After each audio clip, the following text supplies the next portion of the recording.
Hey guys, it's Dani. Now, I was recently working with a client who wanted to stop drinking diet soda, and she was asking my advice on how to go about doing that. And the truth is, about 10 years ago, I was a huge diet soda addict, so I thought I would share with you guys what I shared with her for anybody who might be wanting to do this themselves.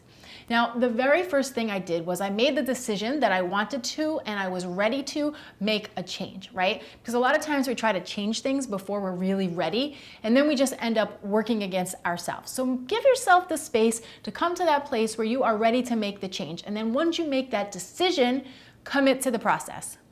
The second thing I did was I traded out traditional diet soda for what I would call a little bit more of a high quality diet soda. So I started buying a soda called Zevia, and Zevia is sweetened with stevia, which is a plant-based, natural, no calorie sugar alternative. So it was like a higher quality diet soda choice. It still had the carbonation and the sweetness that I wanted, but I found that it didn't have that same addictive quality that I was getting from traditional diet sodas.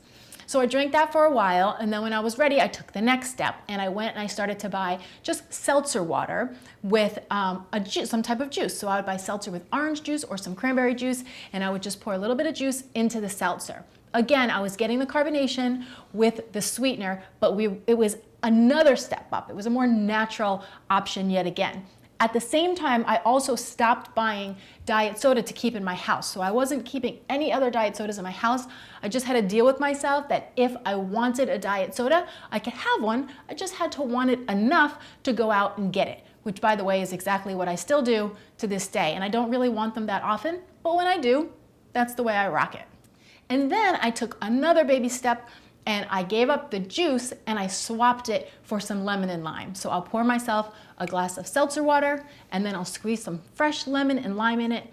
I get the carbonation and then I'm getting that flavor from the lemon and the lime, and it's so light and so refreshing. And to this day, that is one of my favorite drinks. Now, had I gone straight from traditional diet soda to seltzer with lemon and lime, I don't think it would have worked for me. But because I kind of baby stepped my way out of that habit, I've created a brand new habit, which is really great for me, and it felt fairly effortless. A couple other drinks that I really still like today that I buy all the time are these canned Perriers. You can get them in lime or in grapefruit, and they're just, again, they're convenient, they are refreshing, you get the bubbles with the flavor, one of my favorites. And then another drink that I've discovered that I really love are these Cavitas. I'll buy these when I just want something more. It's basically a probiotic drink that has a little bit of effervescence to it, so there's a little bit of bubble there and a lot of flavor. My personal favorite flavors are strawberry coconut and the mango coconut. They're really low in calories, very low in sugar,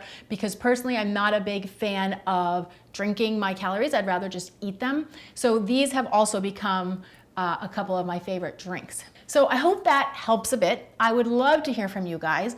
Are you a diet soda drinker, and or have you been in the past and been able to give it up? I am curious to hear your personal experiences, or of course any thoughts or questions or tips you might have. Come on down into the comments below and let's chat. Thanks so much for watching, guys. I'm Dani Spies, and I will see you next time with some more food for thought. And 3, 2. I like to see myself right before we start. Oh man. All right. 1, 2. 3, 2. Hey guys, it's Dani, and today's from the top. Yeah.